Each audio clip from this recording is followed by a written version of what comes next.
in the bottom half, it's kind of an entry level thing.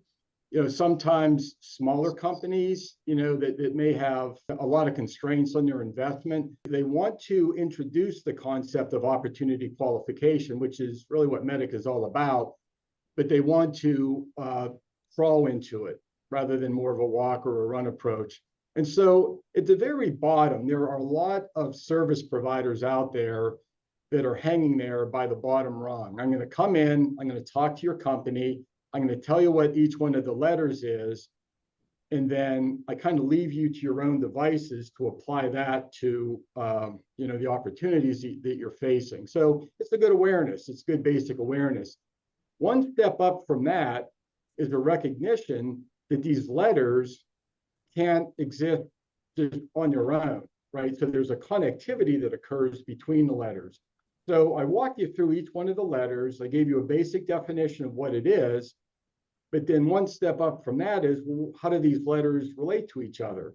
For instance, there's a relationship between decision criteria and competition, right? Whenever we're doing opportunity qualification, one of the first questions is, who are you competing against, and what are the capabilities that the prospect is looking to instill?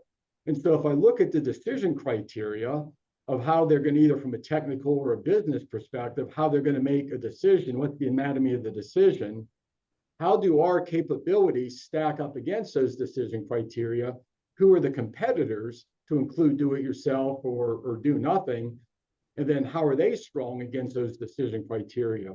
Or for instance, the concept of metric, identified pain, or decision criteria are not absolute. It's not like the entire chain of people who are going to be part of the decision process all have the same metrics, identified pain, and decision criteria. So what you really have to do is you have to say, how is the decision going to be made?